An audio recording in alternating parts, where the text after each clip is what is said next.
everywhere. God is, He's infinite. God is the creator of the universe. You can't go to a special place and hide Him. He's been with David wherever he went. When David was in Ziklag fighting against the Amalekites, God was with him. When David was being chased by Saul, even into caves, God was with him. When David was in the towns of the Philistines, pretending to be an idiot so he wouldn't get killed, God was with him. God is the one who has protected David from Saul. God is the one who has held back the enemies of David and made sure that David continued to reach the position that he has reached at this point. What am I trying to say? God doesn't live in the ark any more than He lived in the temple, any more than He lives in the building over there. God is everywhere. Now we know this, but that would have been a huge surprise for David. Imagine that. I have been with you wherever you went. This actually should ring some alarm bells for him as well. You were there then. You were there now. But then what does God promise? Verse 11, you will not build a house for me, but I will build a house for you. It's cute that this is a pun that works in English and Hebrew.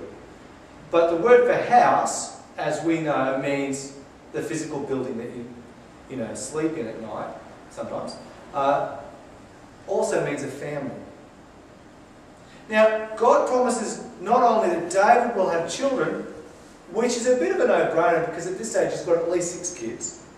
But He also promises that unlike Saul, the last king, David's son would sit on the throne in Jerusalem. But think about it. If you go through the normal method of kings, who should be the king right now? Jonathan. Or if not Jonathan because he was dead, then his brother Ishbaal. Or maybe his son Mephibosheth. Or maybe, there's a lot of relatives of Saul still around and kicking who could be king. But, because that's how dynasties work. But before that could kick in, God intervenes and says David will be the next king of Israel. So David would not automatically assume that his son would be the next king. Not only that a son from David's own body would be the next king, but also that God would establish His kingdom forever. That is big. That is very, very big. Okay? Let me just spell this out for you. That doesn't happen anywhere. Look at Rome. Look at Babylon. Look at Assyria. Look at any of the major powers of the the ancient Near East. You might have your son is king, and then his son is king, but someone else comes along and knocks them off their perch. It actually happens in Israel. We won't get into 1 and 2 Kings this year. But what happens is after David dies, Solomon becomes king. Doesn't do a good job in some areas. And then Solomon's son Rehoboam loses about 85% of the nation. And they split off and go and become Israel. And Rehoboam and his mates become Judah. And in Israel, you get two or three kings in a row from one family, and then someone else goes, oh, forget that. We'll get rid of him and we'll make our own king. What happens in Judah does not normally happen. But then he goes the next step. Here is the really, really, really big thing. Verse 14. I will be a father to him, and he shall be a son to me. This is where Psalm 2 gets I'll call him my son. Today you've become my son. You see, that's huge.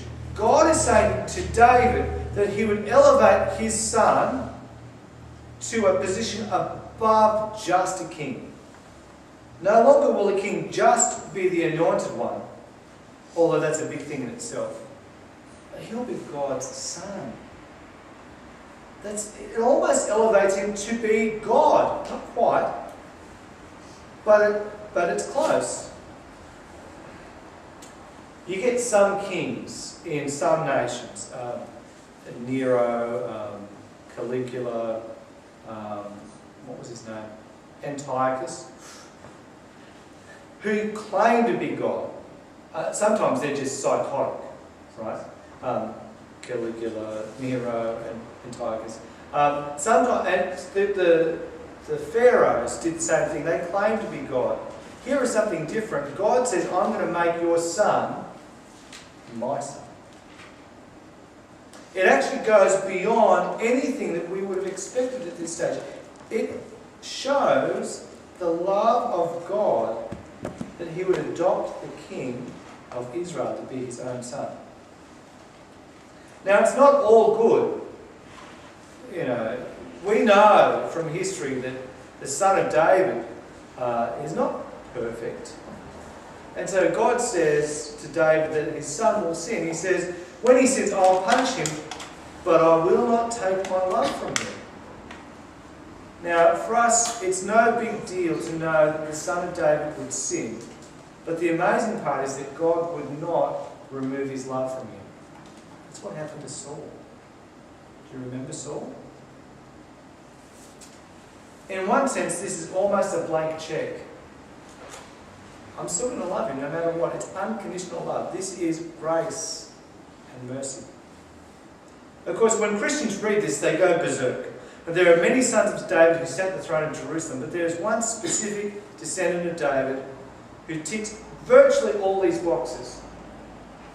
He never sinned, but he is the Son of God.